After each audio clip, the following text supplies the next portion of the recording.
സന്തോഷമുള്ള കരവരി കർത്താവിനെ സ്തോത്രം ചെയ്യാം. സമയം പറന്നു പോകുന്നു. കൂടി വന്ന് നിൽക്കുന്ന ഏവർക്കും വീണ്ടും വരുന്ന കർത്താവായ യേശുക്രിസ്തുവിന്റെ തന്നെ നാമത്തിൽ എന്റെ സ്നേഹവന്ദനം. കൃപയാല് ആമേൻ സ്തോത്രം ചെയ്യുന്നു. കഴിഞ്ഞ ഒരു മാസം മുഴുവനും ദൈവം കൺമണി പോലെ നമ്മെ കാത്തു പരിപാലിച്ചു. ഞങ്ങൾ എപ്പോഴും ഓർക്കുന്നു, നാട്ടിൽ പോയിട്ട് ഇന്നലെ വന്നതുപോലെ ഇരിക്കുന്നു. ആമേൻ സ്തോത്രം ചെയ്യുന്നു. പോയിട്ട് വന്നിട്ട് നാട്ടിലെ വിശേഷമൊക്കെ പറയാൻ വിചാരിച്ചു, പക്ഷേ അവസരം ഇതുവരെയും കിട്ടിയില്ല. ആമേൻ സ്തോത്രം ചെയ്യുന്നു. ദൈവം നമുക്ക് നല്ലൊരു കൂട്ടത്തെ ആമേൻ സ്തോത്രം വചനം ഷെയർ ചെയ്യാനൊക്കെ തരുന്ന നല്ല വഴികൾക്കായി ഞാൻ കർത്താവിനെ സ്തുതിക്കുന്നു. ഞങ്ങളുടെ യാത്രയിൽ ദൈവം അത്ഭുതമായി കൂടെയിരുന്നു. ഒത്തിരി ദൈവത്തിന്റെ പ്രവൃത്തികൾ കാണാനിടയായി. അതൊന്നും കാണിക്കുന്നില്ല. കർത്താവ് മഹത്വം എടുക്കട്ടെ. അവിടെ നമ്മൾ പ്രാർത്ഥിച്ച ഒരു സ്കൂള് നമുക്കത് ബിൽഡ് ചെയ്യുവാൻ ഡെഡിക്കേറ്റ് ചെയ്യാൻ ഏകദേശം 130 പരം കുഞ്ഞുങ്ങൾ അവിടെ പഠിക്കുന്നു. അവിടെ പ്രിയ ബ്ലസൻ ബ്രദർ കടന്നു വന്നിട്ടുണ്ട്. ഞങ്ങളത് പോയി സ്ഥലം കണ്ടു. ആ സ്ഥലത്ത് സമയമില്ല, കിട്ടിയില്ല അതിന്റെ പിക്ചറൊക്കെ ഇടാനായിട്ട്. സ്കൂൾ അനുഗ്രഹത്തോടെ പ്രവർത്തിച്ചു വരുന്നു. അതുപോലെ ഞങ്ങൾ പോയ സ്ഥലങ്ങളിലൊക്കെയും ദൈവത്തിന്റെ പ്രവൃത്തി കാണാൻ കർത്താവിടയാക്കി. 34 പരമാത്മാക്കൾ സ്നാനപ്പെട്ട് കർത്താവിലേക്ക് കടന്നു വരുന്നത് കാണുവാനിടയാക്കി. പോകുന്ന ഇടങ്ങളിലൊക്കെയും വചനത്താൽ ദൈവം ജനത്തെ അനുഗ്രഹിക്കുന്ന കാണാനിടയാക്കി. വചനത്തിനായിട്ടൊരു കൊതി, അത് ഈ പോയിന്റ് വചനത്തെക്കാൾ ഒരു ജീവിതത്തിന്റെ അനുഭവം കേൾക്കാൻ, അനുഭവത്തോടുള്ള വിധത്തിൽ വചനം കേൾക്കാൻ കൊതിക്കുന്ന ഒരു ജനത്തെ കാണാൻ ആമേൻ കൃപ ചെയ്തു. എൻ്റെ അർത്ഥം, ഞാനും നിങ്ങളും ഒക്കെയും നാട്ടിൽ പോകുമ്പോൾ യേശുവിനെ പറയാൻ വേണ്ടി ശ്രമിക്കണം. നമ്മുടെ കാര്യങ്ങൾ മാത്രം ചെയ്യാൻ പോകാതെ ഇടയ്ക്ക് അവസരം കിട്ടുമ്പോൾ പോയി യേശുവിനെ ഉയർത്താൻ അവസരം കിട്ടിയാൽ അത് ഏറ്റവും അനുഗ്രഹമാണ് ഈ ഭൂമിയിൽ നമുക്ക് ചെയ്യാൻ പറ്റുന്ന നല്ല കാര്യം. സമയമില്ലാതെ മുമ്പോട്ട് പോകട്ടെ. ഈ വർഷം ദൈവനോട് പറയുന്നത് വിശുദ്ധിയെ തികയ്ക്കുന്ന ഒരു വർഷമാണിത്. നമ്മൾ ആരാധിക്കാനും ചൊവ്വാഴ്ച പ്രാർത്ഥനയ്ക്ക് വരുന്നത് ജസ്റ്റ് നമ്മുടെ വിചാരം കർത്താവിനെ അനുഗ്രഹിക്കണം, എന്റെ കുഞ്ഞുങ്ങളെ അനുഗ്രഹിക്കണം. അതല്ല പ്രൈം ലക്ഷ്യം. ഇന്ന് മരിച്ചാൽ എവിടെ കാണപ്പെടണം? ഇല്ലേ, കർത്താവ് ഇന്ന് രാത്രി വരികയാണെങ്കിൽ, കാരണം ബൈബിള് പറയുന്നു അവൻ വാതിൽക്കൽ ആയിരിക്കുന്നു. നാം വിശ്വസിനേക്കാൾ രക്ഷ അടുത്തു. ഇന്ന് രാത്രി ട്രംപറ്റ് സൗണ്ട് ചെയ്താൽ, കാഹളം ധ്വനിച്ചാല്, ആമേൻ സ്തോത്രം പൗലോസ്ലീഹ പറയുക, ആമേൻ സ്തോത്രം ചെയ്യുന്നു. കാഹളം ധ്വനിക്കുമ്പോൾ ആമേൻ നൊടിയിടയിൽ നമ്മൾ എന്ത് ചെയ്യും? രൂപാന്തരം പ്രാപിച്ച് അവനോടുകൂടെ എടുക്കപ്പെട്ടില്ലേ നമ്മൾ ഈ പ്രാർത്ഥനയ്ക്ക് വന്നത് കൊണ്ടോ യേശുവിനെ അറിഞ്ഞത് കൊണ്ടോ ഒന്നും പ്രയോജനമില്ല. എപ്പോഴും അതുകൊണ്ട് ആ വചനം നമുക്ക് തന്നിരിക്കുന്നു. ഈ വചനത്തിന് മാത്രമേ നമ്മളെ കറക്റ്റ് ചെയ്യാൻ പറ്റുള്ളൂ. അത് വചനത്തിൽ കൂടി നടക്കേണ്ടത് വളരെ അത്യന്താപേക്ഷിതം. അതുകൊണ്ട് ഒരു കാര്യം, യേശുവിന് ഈ ഭൂമിയിൽ നമ്മളൊക്കെയും കർത്താവിനെ സ്നേഹിക്കുന്നവരാണ്. അപ്പൊ കർത്താവിന്റെ പെർസ്പെക്റ്റീവ്, കഴിഞ്ഞ ദിവസം ഞങ്ങള് മത്തായി സുവിശേഷം പഠിച്ചുകൊണ്ടിരിക്കുമ്പോഴാണ് 12-ാം അധ്യായത്തിൽ കൂടി കടന്നു പോകുമ്പോൾ വളരെ സന്തോഷം, വളരെ രസമാണ് വചനം വായിക്കുകയും പഠിക്കുകയും ചെയ്യുന്നത്. കാരണം എനിക്കത് ഏറ്റവും കൂടുതൽ ബെനിഫിറ്റ് മറ്റുള്ളവരെക്കാളും. കാരണം അത് എന്നെ ഒത്തിരി തിരുത്തും, കറക്റ്റ് ചെയ്യും, കുറവുകളെ ചൂണ്ടിക്കാണിക്കും. ജീവിതത്തിൽ വരുന്ന പ്രതിസന്ധികളെ നേരിടാൻ ഒത്തിരി ഹെൽപ്ഫുൾ ആയിട്ട് എനിക്ക് തീരുന്നത് ഞാൻ എപ്പോഴും എല്ലാ ദിവസവും അനുഭവിച്ചറിയുന്ന ഒരാളാണ്. കഴിഞ്ഞ ദിവസം ഞങ്ങൾ വായിച്ചപ്പോൾ എന്നെ അമ്പരപ്പിച്ചൊരു ഭാഗം വായിക്കാൻ ആഗ്രഹിക്കുന്നത് ഒരു ഭാഗത്തല്ല, പല ഭാഗങ്ങളിൽ സുവിശേഷകന്മാർ രേഖപ്പെടുത്തിയിട്ടുണ്ട്. മത്തായി സുവിശേഷം എടുത്താട്ട് സ്തോത്രം ചെയ്യുന്നു. നമ്മുടെ പ്രധാന വിഷയം തിരുവചനമാണ്. The word of God.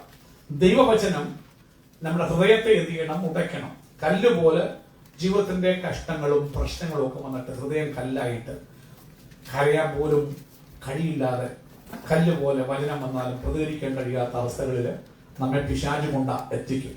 അവിടെ എത്തിക്കുമ്പോൾ പറയണം, കർത്താവേ, കല്ല് പോലുള്ള ഉള്ളത്തെ ഒന്ന് ഉടയ്ക്കാൻ നിന്റെ വചനം ഉപയോഗിച്ച് ഞങ്ങളെ സഹായിക്കണമെന്ന് അന്ന് പറയണം. നോക്കാം, നമുക്ക് യേശുവിന്റെ പെർസ്പെക്റ്റീവ് ഒന്ന് കാണാം. മത്തായി സുവിശേഷം 12-ാം അധ്യായത്തിന്റെ അതിന്റെ 44 മുതൽ സ്തോത്രം ചെയ്യുന്നു, അതിന്റെ 50 ലാസ്റ്റ് വരെയുള്ള വാക്യങ്ങൾ നമുക്കൊന്ന് വായിച്ചു കേൾക്കാം.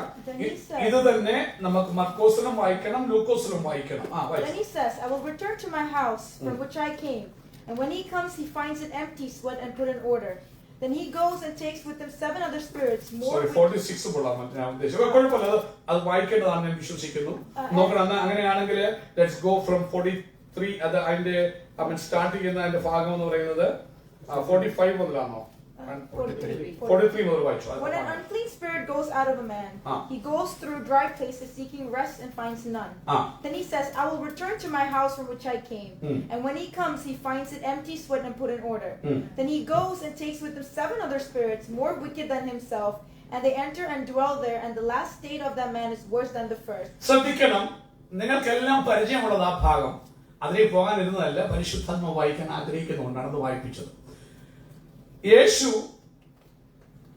ഒരു ഉപമ പറയാനിടയായി തീർന്നു.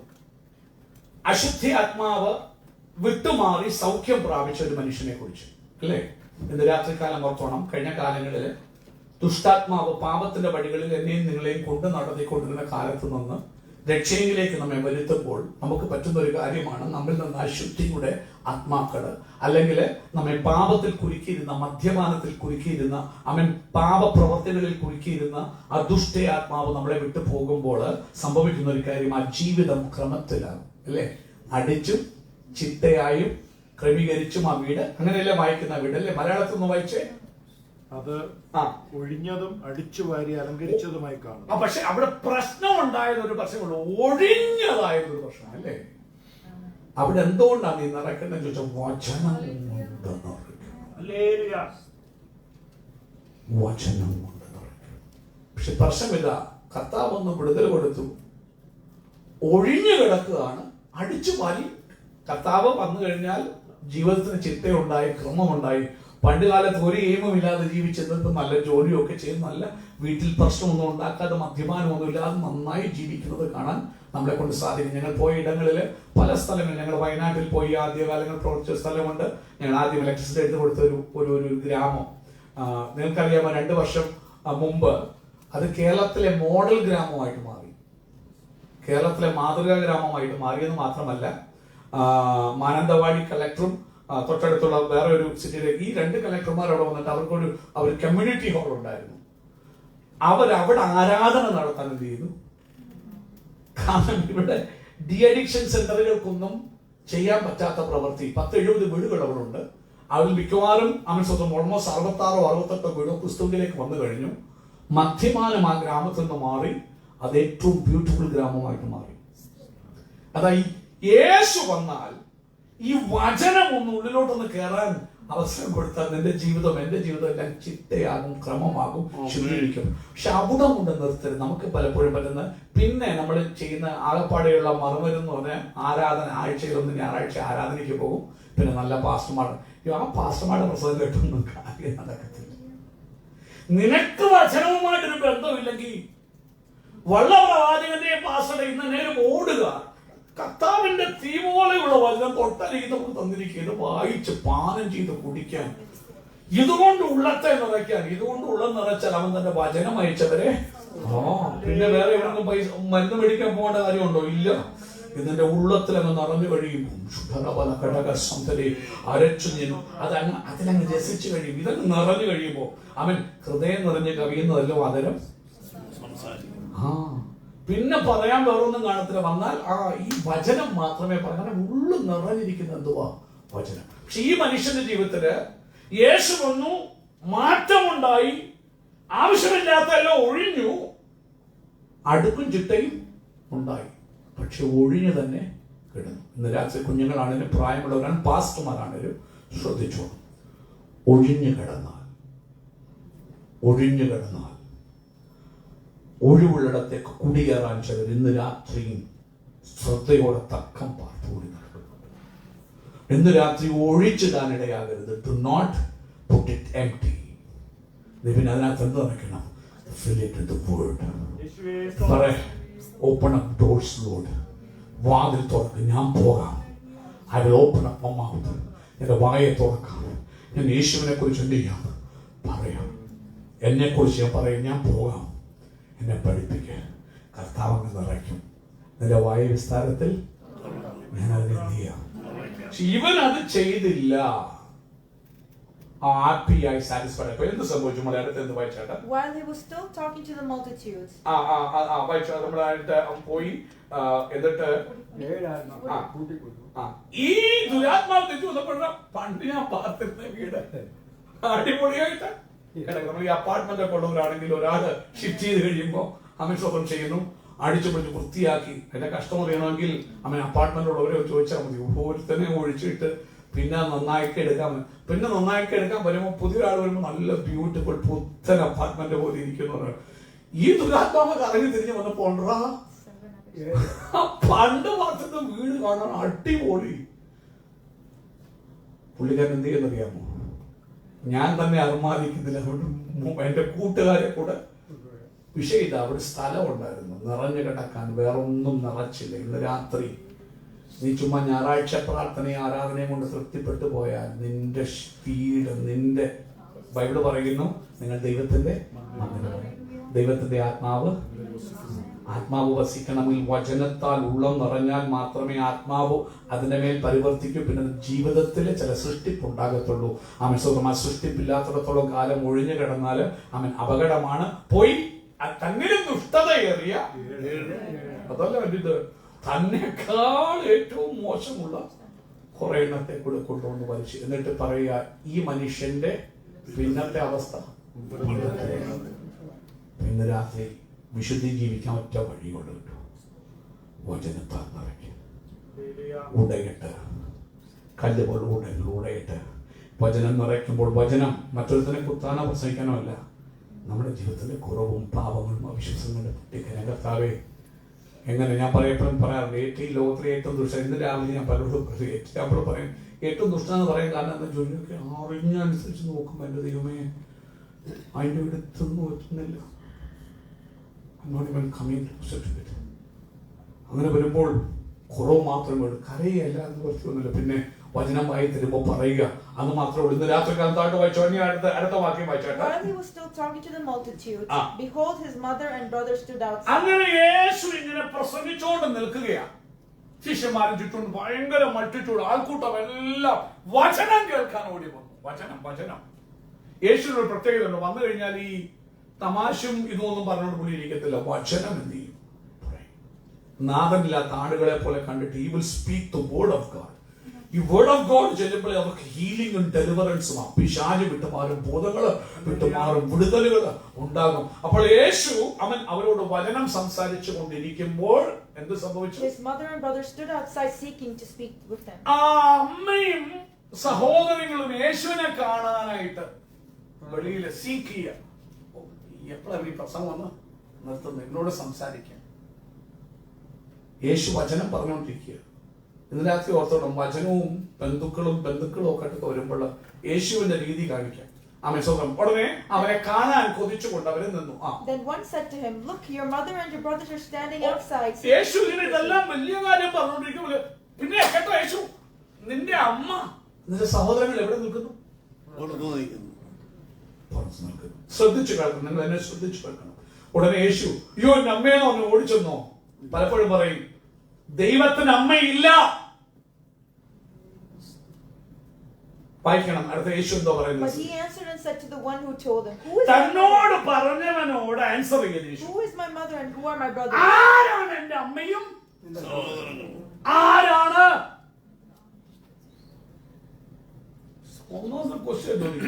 എന്തോ പറഞ്ഞു? എന്നിട്ട് അവൻ എന്ത് ചെയ്തു? തന്റെ ചുറ്റും നിൽക്കുന്ന ശിഷ്യന്മാർ പറഞ്ഞു, ഞങ്ങൾ സകലവും വിട്ടു നിന്നെ. ആരാകുന്നു എന്റെ അമ്മയും? ആരാണെന്നാ പറഞ്ഞേ? ഈ ശിഷ്യന്മാരെ ചൂണ്ടിക്കാണിച്ചു പറഞ്ഞു, ഇവിടെ നിൽക്കുന്ന എന്റെ അമ്മ. ഞാൻ പറഞ്ഞല്ല, നിങ്ങൾ വീട്ടിൽ പോയോ? ഞാൻ സാറിന് ബൈബിൾ, കത്തോലിക്ക ബൈബിൾ ഉൾപ്പെടെ വായിക്കും. കാരണം ഇത് അറിയണം. ഇത് പെന്തക്കോസ്തുകാരുടെ ബൈബിൾ എഴുതിയോ? ഞാൻ പെന്തക്കോസ്തുകാരായിട്ട് പറയാറില്ല. അവൻ സോദരൻ, കാരണം യേശു പെന്തക്കോസ്തുകാരെ ഉണ്ടാക്കാനും വന്നിട്ടില്ല. അവന്റെ സഭയൊന്നേ ഉള്ളൂ, സത്യത്തിലും ആത്മാവിലും ആരാധിക്കുന്ന സഭ. അവൻ കർത്താവിനെ ആരാധിക്കുന്നവൻ എങ്ങനെയാ? ആത്മാവിലും സത്യത്തിലും. ചടങ്ങിന്റെ ആരാധന കഴിഞ്ഞു, പോയി. അവൻ സോദരൻ, വിട്ടുപോരുവിൻ. അങ്ങനെ വിട്ടുപോരുവിൻ വചനം പറയുന്നുണ്ട്, വേറെ ഒന്നുമില്ല. ചടങ്ങിന്റെ ആരാധന യേശുവിന്റെ വെറുപ്പ. അവന് വേണ്ടത് ആത്മാവിലും സത്യത്തിലും. എന്നിട്ട് പറയാ, ആരാണ് എന്റെ അമ്മയും സഹോദരന്മാരും? അവൻ തന്റെ ചുറ്റും നിൽക്കുന്ന ശിഷ്യന്മാരെ ചൂണ്ടിക്കാണിച്ച് പറയുക, Here are my mother and my brothers, for whoever does the will of my Father in heaven is my brother and sister and mother. സ്വർഗ്ഗസ്ഥനായ എന്റെ പിതാവിന്റെ ഇഷ്ടം ചെയ്യുന്നവൻ. ഞങ്ങളുടെ സ്വർഗ്ഗസ്ഥനായ പിതാവിന്റെ ഇഷ്ടം എങ്ങനെ അറിയാൻ പറ്റുന്നേ? അന്നേരം പറയും, ഈ ചിലർ പറയാറുണ്ട്, ഞാൻ ദൈവത്തിന്റെ ഇഷ്ടം അറിയാൻ പ്രവാചകന്റെ അടുക്ക പോയി. നിന്നോട് ശുശ്രൂഷ അറിയിക്കണം, നിന്റെ അടുക്കൽ ദൂത് അറിയിക്കും. കണിയാന്റെ അടുക്ക പോകുന്ന പോലെ പോകില്ല. ഇതാണ് എന്റെ പ്രവചനം. ഇന്ന് മനുഷ്യർക്ക് വചനത്തോടുള്ള ദാഹത്തെക്കാൾ ഉപരി പ്രവചനവും ഹൈപ്പും കാണുമ്പോഴത്തെ മനുഷ്യൻ അയ്യോ ഇതുപോലെ പച്ചയായ വചനം, ഇതുപോലെ എന്നെ കീറുന്ന വചനം, ഇതുപോലെ പ്രവാചകൻ തലയിൽ വെക്കണ്ടെന്നേ. ഇത് വചനം ഒരു തുറന്നോട് വായിക്കുമോ? ഞങ്ങൾ വചനം ഡിസ്കസ് ചെയ്യുമ്പോൾ സത്യം പറഞ്ഞാൽ ഞാൻ പറഞ്ഞു ചൂടാറുണ്ട്. കർത്താവേ, വചനം പറയാൻ പോലും പ്രാപ്തമല്ല. കാരണം പ്രവാചകൻ തലയിൽ കൈവെക്കാതെ ഈ വചനം. അപ്പോൾ ഈ വചനം അനുഷ്ഠിക്കുന്നവനാണ് എൻ്റെ അപ്പനും എൻ്റെ അമ്മയും എൻ്റെ സഹോദരനും. അവൻ എൻ്റെ അമ്മയും അപ്പൻ എന്ന് പറയുന്നത് അമ്മയും സഹോദരങ്ങളുമാണ്. അവൻ പറയും ഇന്ന് രാത്രിക്കാലം പറഞ്ഞപ്പോൾ വചനത്തിന് യേശുവിനെ കൊണ്ടുപോവാ പ്രാധാന്യം. വചനം കേൾക്കുക മാത്രമല്ല, അതിനെ അവരെ കുറിച്ച് അവരാണ് എൻ്റെ അമ്മ എന്നല്ല, അങ്ങനല്ലേ എഴുതിയേക്കുന്നത്. ഇനി നോക്കാം, അത് അവിടെ മാത്രമാണോ പറഞ്ഞേക്കുന്നത് നോക്കാം. അമ്മ സ്വന്തം ചെയ്യുന്നു. അത് നമ്മൾ നോക്കുമ്പോൾ അത് നമ്മളിപ്പോ വായിച്ചത് മത്തായി നമുക്ക് ആ ഭാഗത്തിലേക്ക് ഒന്നുകൂടെ അവിടെ മർക്കോസിന്റെ സുവിശേഷത്തിൽ അതിനെ കുറിച്ച് പറയുന്നുണ്ട്. നമുക്ക് ആ ഭാഗം ഒന്ന് ശ്രദ്ധിക്കാം, കാരണം ഇത് പ്രധാനമായതുകൊണ്ടാണ് അത് പറയുന്നത്. മർക്കോസിന്റെ സുവിശേഷത്തിലേക്ക് നമുക്ക് മത്തായി സുവിശേഷം 12-ാം അധ്യായത്തിലാണ് നമ്മളിത് വായിച്ചത്. ഒരു സെക്കൻഡ് ഇപ്പൊ പറയാം.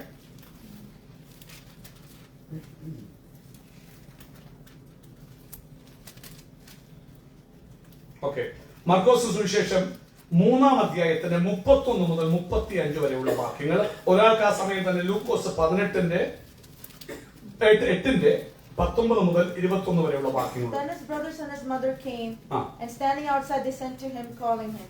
And a multitude was sitting around him, and they said to him, Look, your mother and your brothers are outside seeking you. But he answered them, saying, Who is my mother or my brothers? And he looked around in a circle at those who sat about him, and said, Here are my mother and my brothers. For whoever does the will of God is my brother and my sister and mother. നോക്കണം, അതേ തന്നെ മർക്കോസും പറഞ്ഞു. അവനെ കാണാൻ കൊതിച്ചുകൊണ്ട് അമ്മ നിൽക്കുക. അവിടെ അമ്മയെ കാണാന്ന് പറയുന്നു. ആരാണ് എൻ്റെ അമ്മയും? എൻ്റെ പിതാവിന്റെ ഇഷ്ടം, ദൈവത്തിന്റെ ഇഷ്ടം ചെയ്യുന്നവനാണ് അമ്മയും സഹോദരന്മാരും. ഇന്ന് നോക്കാം, ലൂക്കോസ് എടുത്താട്ട് സമയമില്ലാത്തതുകൊണ്ട് അതിന്റെ 8-ാം അധ്യായത്തിന്റെ 19 മുതൽ 21 വരെ. Now Jesus' mother and brothers came to see him, but they were not able to get near him because of the crowd. Someone told him, Your mother and brothers are standing outside wanting to see you. He replied, My mother and brothers are those who hear God's word and put it into practice. ശ്രദ്ധിച്ചേ, ഞാൻ ഈ 3 ഭാഗവും വായിപ്പിച്ച് എന്തിനാന്ന് ചോദിച്ചു കഴിഞ്ഞാല്, ലൂക്കോസ് ഇച്ചിരി അവനൊരു ഡോക്ടറാണ്. പുള്ളി ഇച്ചൂടെ റിസർച്ച് നടത്തിയിട്ടേ കാര്യം എന്ത് ചെയ്യത്തുള്ളൂ, പറയത്തുള്ളൂ. മർക്കോസ് പറഞ്ഞു, പക്ഷെ ലൂക്കോസ് പോയി അന്വേഷിച്ചു. അന്നുണ്ടായിരുന്ന ആൾക്കാരോടെല്ലാം ഇന്റർവ്യൂ നടത്തി. നമ്മൾ ചെറിയൊന്നും സൗരം വന്ന പോലെ അവൻ ഇന്റർവ്യൂ നടത്തിയിട്ട് പുള്ളിക്കാരൻ പറഞ്ഞ വാക്ക് നിങ്ങൾ ശ്രദ്ധിച്ചോ? ആ മലയാളത്തിൽ ഒന്ന് വായിച്ചാട്ട്. അവന്റെ അമ്മയും സഹോദരന്മാരും അവന്റെ അടുക്കൽ വന്നു. പുരുഷാരം നിമിത്തം അവനോട് അടുപ്പാൻ കഴിഞ്ഞില്ല. നിന്റെ അമ്മയും സഹോദരന്മാരും നിന്നെ കാണാൻ ഇച്ഛിച്ചുകൊണ്ട് പുറത്തു നിൽക്കുന്നു എന്ന് ചിലർ അവനോട് അറിയിച്ചു. അവരോടവൻ, എന്റെ അമ്മയും സഹോദരന്മാരും ദൈവവചനം കേട്ട് ചെയ്യുന്നവരത്രേ എന്നുത്തരം. ശ്രദ്ധിച്ചു കേൾക്കണം. ഇന്ന് രാത്രി കൃപാസനമ്മ മാതാവിനെയൊക്കെ ഉയർത്തിക്കൊണ്ട് നടക്കുമ്പോ പരിശുദ്ധാത്മാവിന്റെ സ്നേഹത്തിലും താഴ്മയിലും പറയട്ടെ, ആരാണ് അമ്മയും ആരാണ് സഹോദരന്മാരും? ദൈവവചനം കേട്ട് ചെയ്യുന്നവരത്ര. ഇന്ന് രാത്രി ദൈവവചനത്തിനല്ലാതെ മടക്കി വരുത്താൻ കഴിയും. പ്രവാചകന്മാർക്ക് മടക്കി വരുത്താൻ കഴിയത്തില്ല, പാസ്റ്റർമാർക്ക് മടക്കി വരുത്താൻ കഴിയത്തില്ല. ഒരു ചെപ്പടി വിദ്യക്കും അത്ഭുതങ്ങൾക്കും നിങ്ങളെ മടക്കി വരുത്താൻ കഴിയത്തില്ല. കാരണം അത്ഭുതം അനുഭവിച്ചും അപ്പം തിന്ന ശേഷം വീണ്ടും ഓരോ മടങ്ങിപ്പോകും. ഇപ്പോൾ ഉയർത്തെഴുന്നേറ്റ് യേശുവിനെ കണ്ട കാര്യം നടക്കുമോ? ഉയർത്തെഴുന്നേറ്റ് സാക്ഷാൽ ഈശോ തമ്പുരാനെ കണ്ടിട്ടും അവർ വീണ്ടും പടകം വലയെടുത്തുകൊണ്ട് ഇന്ന് രാത്രികാലം വചനം വന്ന് രൂപാന്തരപ്പെടുത്താതെ കല്ല് പോലുള്ള ഉള്ളങ്ങളെ വചനം ഉടച്ചിട്ട് വചനം പ്രവർത്തിക്കത്തക്ക അവസ്ഥയിലേക്ക് ദൈവം നമ്മളെ മാറ്റാതെ ഇന്ന് രാത്രി വിശുദ്ധിയെ തിരിച്ച് നാഥന്റെ അടുക്കൽ എത്താൻ കഴിയില്ല. ഞാൻ എന്റെ വാക്കുകളെ ചുരുക്കുകയാണ്. വചനം എന്ത് ചെയ്യുമെന്നറിയാമോ? അവൻ ഒന്ന് വചനം നമ്മുടെ ഹൃദയത്തെ സോഫ്റ്റൻ ചെയ്യും. അമ്മയും സഹോദരന്മാരും കടന്നു വന്ന് നിൽക്കുമ്പോൾ യേശു വചനം പറയുന്ന എന്ത് ചെയ്തില്ല, നിർത്തിയില്ല. ബന്ധുക്കളും സ്വന്തക്കാരും ഒക്കെയും കുഴിമാടം കൊണ്ട് തുറന്നു പോകും. നിത്യത ബന്ധങ്ങളോടുകൂടെ ഇരിക്കുന്നു എന്തുകൊണ്ടെന്നറിയാമോ? ആകാശവും ഭൂമിയും മാറിപ്പോയാലും എന്റെ വചനത്തിന് വള്ളിക്കാകെ പുള്ളിക്കാകട്ടെ എന്ത് ചെയ്യത്തില്ല. നിന്റെ ഹൃദയത്തിന് മാർദ്ദവം തരുവാൻ കഴിവുള്ളത് വചനം മാത്രം.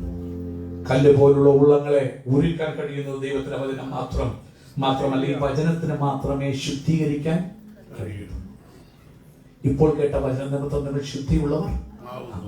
ഈ വചനം ആരെല്ലാം വന്ന് ഡിസ്കസ് ചെയ്യുന്നു, വേറെ കിഴവിക്കഥയോ മിനിസ്ട്രിയുടെ കഥയോ അത്ഭുതത്തിന്റെ കഥയോ കേൾക്കാൻ പോണ്ട. ഈ വചനം അങ്ങോട്ട് ഡിസ്കസ് ചെയ്യും. ഇത് കേൾക്കും തോറും നിന്നെ ശുദ്ധീകരിക്കും, നിന്റെ ബ്ലഡ് സ്ട്രീമിനെ ശുദ്ധീകരിക്കും, നിന്റെ ശരീരത്തെ ശുദ്ധീകരിക്കും, നിന്റെ മനസ്സിനെ ശുദ്ധീകരിക്കും, നിന്റെ തലച്ചോറിനെ ശുദ്ധീകരിക്കും. ഇന്ന് രാത്രി ആന്റി ഓക്സിഡൻസ് ഒന്നും എടുക്കേണ്ട, നിന്റെ ശരീരത്തിലെ ദുഷിച്ച കാര്യങ്ങളെ പുറത്ത് കളയാൻ ഇന്ന് രാത്രി നിനക്ക് വേണ്ടത് വചനം കൊണ്ട് നിന്റെ ചെവിയും മനസ്സും ഹൃദയവും തലച്ചോറും നിറയുമ്പോൾ നിന്നിലെ അശുദ്ധികളെല്ലാം യേശുവിന്റെ നാമത്തിൽ. അതുകൊണ്ട് അവൻ വചനമാകുന്ന ജലസ്നാനത്താൽ അവളെ കഴുകാതെ സഭയെ കഴിയുന്നു, വചനം പഠിപ്പിക്കുന്നു. എന്തുകൊണ്ടാണ് വചനം നമുക്ക് വേണ്ടത്? ഈ വചനത്തിന് മാത്രമേ സഹിഷ്ണുത, ബലം, പ്രതികൂലങ്ങൾ വരുമ്പോൾ സഹിക്കാനുള്ള ആ കഴിവ് ശക്തി ഈ വചനത്തിന് മാത്രമേ തരാൻ പറ്റുള്ളൂ. അതുകൊണ്ടാണ് പൗലോസ് പറയുന്നത്, നിങ്ങൾക്ക് ബുദ്ധിയുപദേശത്തിനായി ഇത് ദൃഷ്ടാന്തമായി നിങ്ങൾക്ക് അതിലേക്കൊന്ന് നോക്കി പഠിക്കാൻ, ജോബിനെ നോക്കി ഒന്ന് പഠിക്കാൻ, മോശയെ നോക്കി ഒന്ന് പഠിക്കാൻ, മരുഭൂമിയിൽ നടന്ന പൂർവ്വ പിതാക്കന്മാരെ ഒന്ന് നോക്കി പഠിക്കാൻ, എന്നിട്ട് അവരുടെ അനുഭവം തിരിച്ചറിഞ്ഞിട്ട് പാഠങ്ങൾ പഠിച്ചു ജീവിതത്തെ തിരുത്തി, കഷ്ടങ്ങൾ വരുമ്പോൾ ഇനി ദൈവത്തെ വേണ്ടാന്ന് പറഞ്ഞ് വലിച്ചിട്ടിട്ട് ഓടാതെ കർത്താവെ കഷ്ടം സഹിച്ചു നിന്നവർ, മരണത്തിന് മുമ്പിലും കർത്താവിനെ പ്രത്യാശയോടെ പിടിച്ചു നിന്നവർ, മരണമായാലും സാരമില്ലെന്ന് നിന്നവർക്ക് ദൈവം കൊടുത്ത വിടുതലുകളും കണ്ടിട്ട് നീയും ധൈര്യം പ്രാപിച്ചു ജീവിതത്തിന്റെ വഴികളാണെന്ന് തോന്നുമ്പോൾ എന്നെ വിളിച്ച ദൈവം വിശ്വസ്തനും വഴിയിൽ വെച്ച് അവൻ ഉപേക്ഷിച്ചു പോകുന്നവനല്ലെന്നും വചനത്തിൽ കൂടി കണ്ടിട്ട് ധൈര്യം പ്രാപിച്ചു നിന്റെ ജീവിതത്തിന്റെ തകർച്ചകൾ എടുക്കുമ്പോൾ ധൈര്യം പ്രാപിച്ച് പ്രത്യാശ പ്രാപിച്ച് നിത്യതയോളം യാത്ര ചെയ്യണം. വചനം എനിക്ക് നിങ്ങൾക്കും ആവശ്യം. ദൈവത്തിന്റെ വചനത്തിൽ എങ്ങനെ ഈ വചനം പ്രാക്ടിക്കലായി അപ്ലൈ ചെയ്യാം? കഴിഞ്ഞ ദിവസം 119 സംഘം വീട്ടിൽ പോയി വായിച്ചാൽ മതി. 145 മുതൽ രാത്രിയാമങ്ങൾ ഇത് ധ്യാനിക്കും. രാത്രിയാമങ്ങൾ ഇത് ധ്യാനിച്ചു കഴിയുമ്പോൾ തിരുവനന്തപുരത്തിൽ അത്ഭുത രഹസ്യങ്ങൾ മനസ്സിൽ നിറഞ്ഞു കഴിയുമ്പോൾ രാവിലെ നീ എഴുന്നേറ്റ് പ്രാർത്ഥിക്കുമ്പോണ്ടല്ലോ വചനവാഗ്ദത്തങ്ങളെ പിടിച്ചു പ്രാർത്ഥിക്കും. വചനവാഗ്ദത്തങ്ങൾ ദൈവം യെസ് എന്ന് പറഞ്ഞാൽ യെസ് എന്ന, നോ എന്ന് പിന്നെ പറയുന്നവനല്ലാത്തത് കൊണ്ട് അവൻ തന്റെ വചനത്തിന് പുറകെ നിൽക്കുന്നു. രാത്രി നീ ധ്യാനിക്കുന്ന വചനങ്ങൾ രാവിലെ അത് പിടിച്ച് പ്രാർത്ഥിക്കുമ്പോൾ കർത്താവിനത് സീരിയായിരിക്കാൻ പറ്റത്തില്ല. ഇന്ന് രാത്രി നിന്റെ പ്രാർത്ഥന മാറും, വചനം തന്നെ ശുദ്ധീകരിക്കും. കർത്താവിനെ മടക്കി വരുത്തുന്ന ദിവസം നമ്മൾ തന്നെ സമർപ്പിക്കാൻ നമുക്ക് പ്രാർത്ഥിക്കാം. അതുകൊണ്ട് ഈ മാസം കൊണ്ട് വചനം തീരുന്നില്ല. വചനത്തെ കുറിച്ച് പറയാൻ തുടങ്ങിയാൽ തീരത്തിലെ പ്രിയമുള്ളവരെ കടൽ പോലെ ഇന്ന് രാത്രി പറയാൻ കർത്താവ് ആ വചനമായ ആ ചുറ്റികളുണ്ട് എന്റെ ഹൃദയത്തിൽ ഉണച്ച് നിന്നിലേക്ക് മടക്കി വരുത്തുക. പാരമ്പര്യങ്ങളോ ബന്ധങ്ങളോ ഒന്നുമില്ലെന്ന് യേശു പറഞ്ഞു. ആരാണ് എൻ്റെ അമ്മയും എൻ്റെ സഹോദരന്മാരും? എൻ്റെ ദൈവത്തിന്റെ വചനം കേട്ട് പ്രമാണിക്കുന്നു. ഇന്ന് രാത്രി കർത്താവിയ വചനം കേൾക്കാൻ ഞങ്ങൾ കടന്നു വരുന്നു. ഞങ്ങളെ വിശുദ്ധയിലേക്ക് മടക്കി വരുത്തുന്ന പോലെ നമുക്ക് എഴുന്നേറ്റൊരു